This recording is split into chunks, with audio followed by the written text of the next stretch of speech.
Lo pernah mikir nggak? Kenapa generasi sekarang makin pinter, tapi makin jauh dari akar? Sekolah makin keren, teknologi makin canggih, tapi kenapa moral makin rusak? Dan iman makin tipis? Ini bukan teori konspirasi. Ini realita yang pelan-pelan membunuh dari dalam. Dan lo nggak sadar.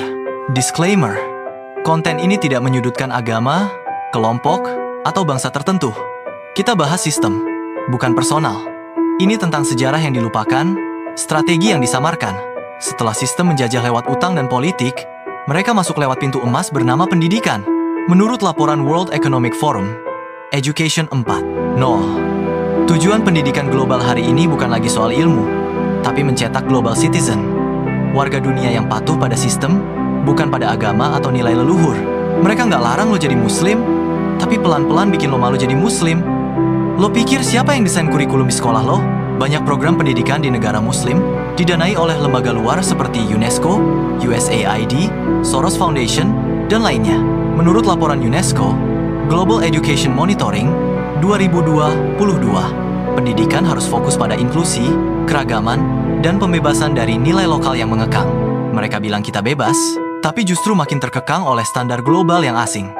Sejak TK, anak-anak kita dikenalkan soal gender netral, keluarga tanpa peran ayah ibu, dan ekspresi bebas yang melampaui batas. Padahal ini bertentangan sama akidah dan moral kita. Tapi disisipkan dalam pelajaran seni, bahasa, bahkan matematika. Dalam buku The Deliberate Dumbing Down of America, Charlotte Iserbyt, mantan penasihat Departemen Pendidikan AS, mengungkap bagaimana kurikulum didesain untuk menumpukan kesadaran kritis dan spiritual generasi muda. Nggak cukup di sekolah, anak-anak kita diserang lewat HP, lewat TikTok, Netflix, YouTube Kids. Setiap hari mereka disuguhkan budaya hedonis, normalisasi pacaran, LGBTQ, komedi tanpa adab, musik yang menghapus zikir dari hati. Studi dari apa? American Psychological Association. Tahun 2019, paparan konten seksual dan kekerasan digital menurunkan empati dan meningkatkan depresi. Siapa dalangnya? Yayasan elit global, konglomerat media, institusi pendidikan internasional, teknokrat pengatur algoritma dunia. Di dalam buku Technocracy Rising, Patrick Wood menjelaskan bagaimana teknokrasi menggantikan demokrasi dengan sistem kontrol berbasis data dan algoritma. Penjara modern tak butuh pagar, cukup arahkan pikiran manusia. Sekolah Islam makin dianggap kuno, pesantren dicap kolot, hafiz Quran gak dilirik. Sementara anak-anak yang ikut kurikulum internasional dipuji, walau makin jauh dari nilai tauhid. Sistem ini membuat kita malu dengan warisan terbaik kita. Di banyak negara muslim, sejarah Islam dikurangi porsinya. Pelajaran Nabi Muhammad diganti tokoh revolusi barat. Tauhid diganti logika netral. Adab diganti etika, manusiawi buatan manusia.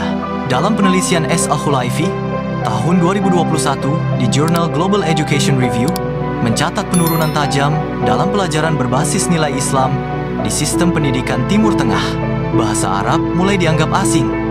Anak-anak diajarkan bahasa asing sebelum bisa baca Al-Quran. Mereka menghancurkan bahasa dan menghancurkan ruh peradaban. Frantz Fanon menyebut bahwa kolonialisasi pertama-tama menyerang bahasa dan budaya sebagai cara menghancurkan perlawanan spiritual. Anak-anak kita pintar teknologi, tapi nggak tahu makna hidup. Punya gelar, tapi nggak punya tujuan. Sukses di dunia, tapi kosong jiwanya. Dulu Gog and Magog datang dari balik gunung. Sekarang, mereka dari balik layar, balik sekolah, balik kurikulum. Kalau lo diem terus, anak-anak lo akan tumbuh dalam sistem yang menjauhkan mereka dari Tuhan. Share konten ini kalau lo setuju bahwa pendidikan kita sedang disusupi. Tulis komentar, siapa yang seharusnya bentuk masa depan anak-anak kita? Kita atau mereka? Di part 5 selanjutnya, kita akan bongkar bagaimana elit global menyusup lebih dalam lewat pemerintahan, NGO, hingga hukum negara-negara muslim.